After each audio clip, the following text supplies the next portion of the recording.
জানেন অরুণ ভাই, নারী কষ্ট পাইলে চোখের পানি দিয়ে সব ধুয়ে ফেলতে পারে। নারীর অশ্রু হচ্ছে পারমাণবিক অস্ত্র, যে কোনো দেশকে বশ করতে পারে। আচ্ছা অরুণ ভাই, সত্যি সত্যি কি আপনারা পুরুষরা কখনো কষ্ট পান না? অবশ্যই পায়, যখন প্যান্টের চেইনের সাথে টুনটুনি আটকায়।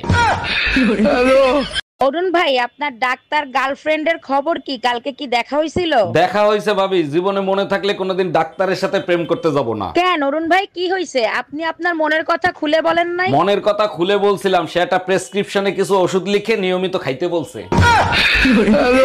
জানেন অরুণ ভাই, কালকে না আমাদের গাছের সব ফল চুরি হয়ে গেছে। চুরি তো হবেই, গাছে এত ফল হয়, আশপাশের কাউরে একটা ফল খাইতে দিয়েছেন? সামান্য ফল, তাও চুরি করে খায়। কেন টাকা দিয়ে কিনে খাইতে পারে না? চুরি করা ফল মিষ্টি হয়, কষ্ট করে চুরি করে, শুনছেন না কষ্টের ফল মিষ্টি হয়। আচ্ছা শোনো না, আজকে না খাসির বিরিয়ানি খাইতে ইচ্ছা করতেছে। খাসির বিরিয়ানি রান্না করবা? আমার বউ খাসির বিরিয়ানি খাইতে চাইছে আর আমি রান্না করব না? অবশ্যই রান্না করব। আমি ধন্য তোমার মতো স্বামী পেয়ে। সপ্তাহে একদিন ছুটি পাও, তাও আমারে রান্না করে খাওয়াও। সারা সপ্তাহ যেমন তেমন, সপ্তাহে একদিন ভালো কিছু খাওয়ার ইচ্ছা তো আমারও করে, তাই না?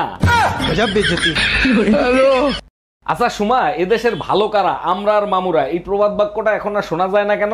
এখন ডিজিটাল হয়ে গেছে, দুনিয়াতে তিনটা মানুষ ভালো, বাদ বাকি সব খারাপ। বলো কি, তাই নাকি? তা সেই তিনজন ব্যক্তি কে কে? সবাই জানে, আর তুমি জানো না? শ্বশুর শাশুড়ি আর ননদ।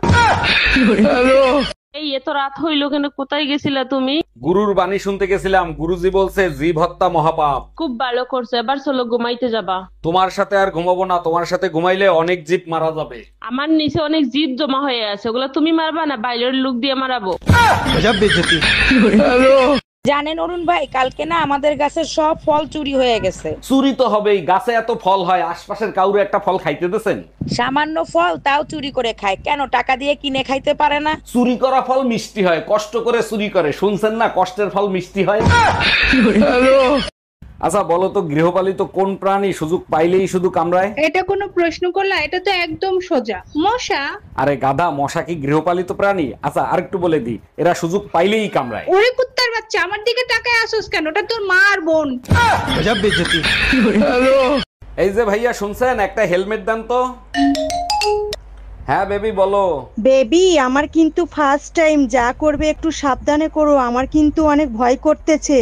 আরে বেবি তুমি একদম টেনশন নিও না, কোনো রিস্ক নেবো না, হেলমেট নিচ্ছি, আমরা নির্জন জায়গায় চলে যাব। এই যে ভাইয়া, আপনি যে হেলমেট নিতে এসেছেন সেই হেলমেট আমার কাছে নাই, পাশে ফার্মেসি আছে, ওইখান থেকে নেন। আবে ওই কানা সুদা, নোংরা চিন্তা ভাবনা বাদ দে, গার্লফ্রেন্ডে স্কুটি চালানো শিখাবো, হেলমেট দে। আচ্ছা শোনো, গৃহপালিত এমন একটা প্রাণীর নাম বলো যে নিজের দোষ কখনো স্বীকার করে না। একজন হবে না, সবাই হবে, কারণ কেউ নিজের দোষ স্বীকার করতে চায় না। একজনই হবে, আরেকটু বলে দেই, অন্যের ঘরে দোষ দিতে বেশি পছন্দ করে। এটা তো একদম সোজা, ঘরের বউ। এক মিনিট, অনেকদিন হয়েছে মাইর খাও না, তাই না? এই রুম্পা, কই তুমি? তোমার ফোনে পাওয়ার হাউস দিয়ে ফোন দিছে। পাওয়ার হাউস দিয়ে আমারে ফোন দিছে? পাওয়ার হাউস দিয়ে আমারে ফোন দিবে কেন? হয়তো তোমার চার্জ শেষ হয়ে গেছে, তার জন্য ফোন দিছে। নাও কথা বলো। হ্যালো, কেমন আছিস মা? জামাই বাবাজি কেমন আছে?